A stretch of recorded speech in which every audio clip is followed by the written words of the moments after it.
Water signs, tignan natin ano po yung mensahe para sa iyo ngayong araw. Keep in mind po na ito ay general reading lamang, so hindi po lahat ay makaka-relate, so be open-minded.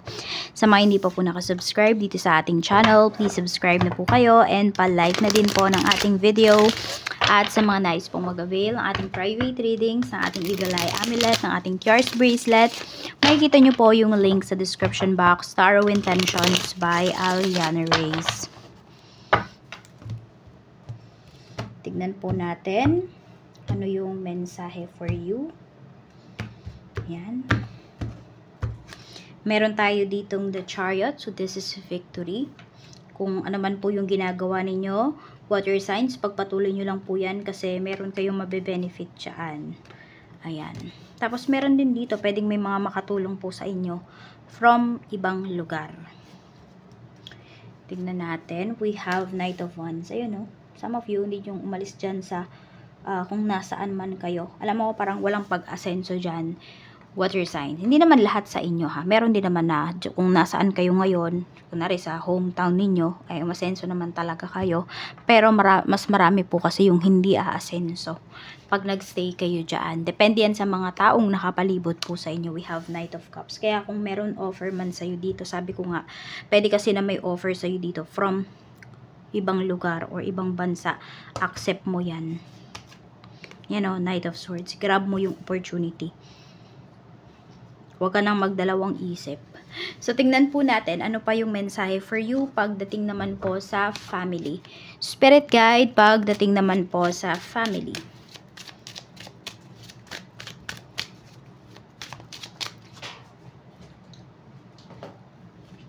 Sa family, we have 10 of Swords.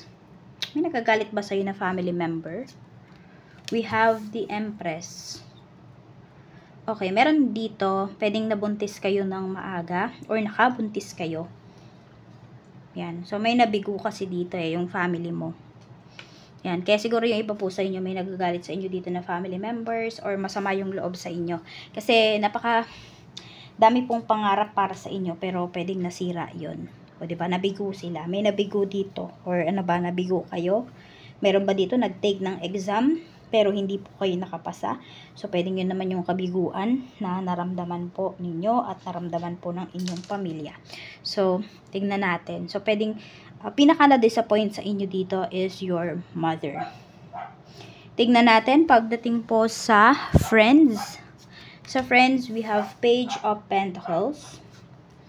Meron tayo ditong The Emperor. Ayan po. Meron dito, pwedeng kung sino man yung nag-o-offer sa inyo ng ng trabaho ba yan na or sa ibang lugar. Ayan.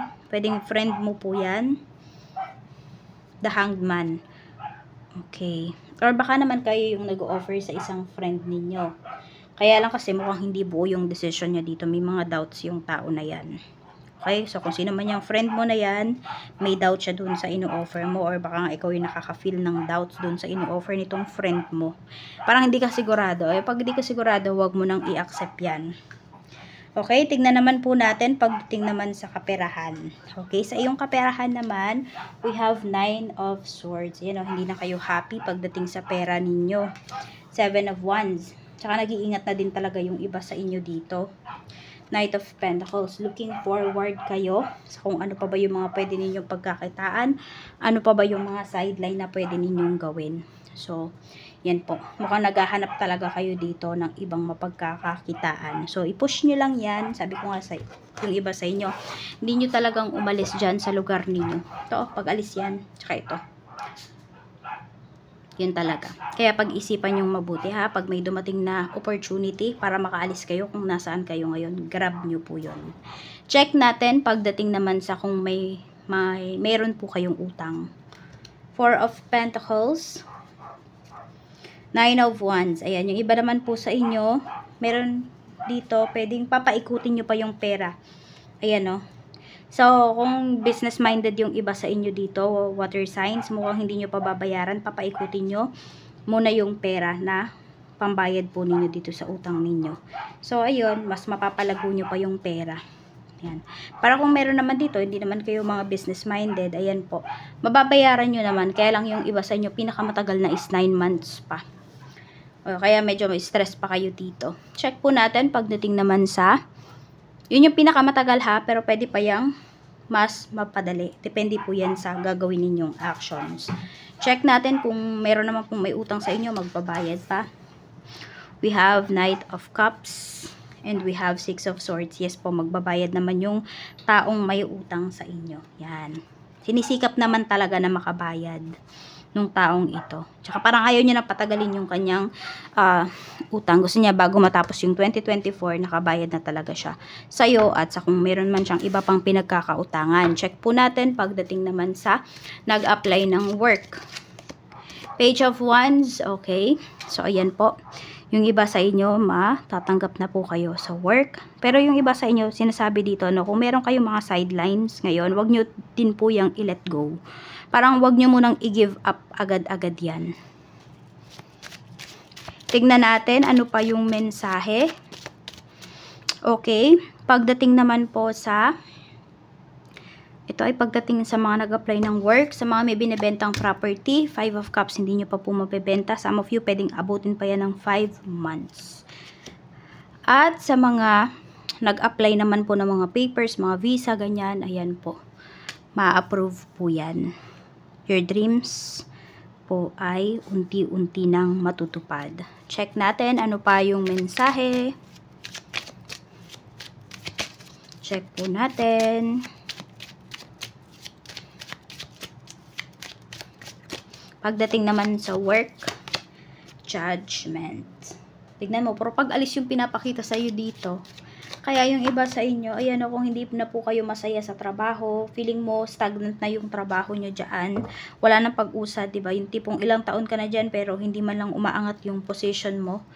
Diba? Hindi man lang tumaas yung salary mo. It's time for you to take risk. Check natin sa business naman. Sa business po, we have 6 of Pentacles. So, maganda yung sales ninyo ngayon. 7 of Cups. Ang dami nyong gustong gawin. Basta ang dami nyong pangarap pagdating dito sa negosyo ninyo eh.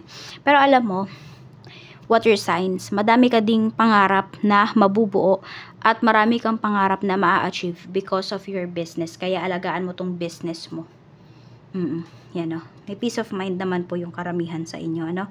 Pagdating dito sa inyong business. Kasi nga, tuloy-tuloy naman po yung pagkita po ninyo or magandang kita po ng inyong business. Tignan natin sa love life naman po.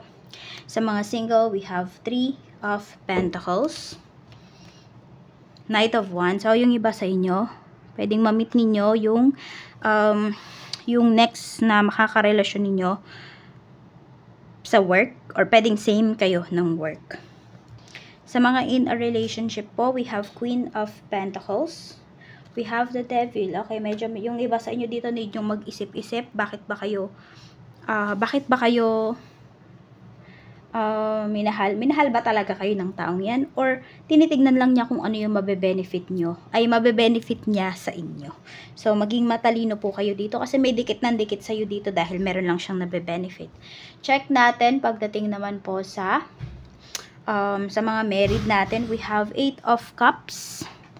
Tapos, meron tayo ditong 3 of Cups. Okay, medyo may nagpupulag-bulagan ba dito?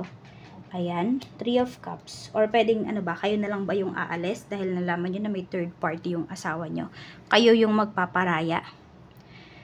Or siguro dahil ayaw nyo nang masaktan. Kaya ganyan po. Ayan, no? Parang umiiwas kasi kayo dito. Or kung hindi man kayo, kung wala man third party sa relationship ninyo, pwede po na, or sa marriage ninyo, pwede na, ang iniiwasan mo dito yung family ng asawa mo, yung mga in-laws mo. Hindi mo ba sila kasundo? Or the other way around, yung asawa mo, yung hindi kasundo yung family mo. Ayan po. So, meron kasing distance na pinapakita dito. So, ayan lang po. Maraming salamat. Ingat po kayo always and more blessings to come.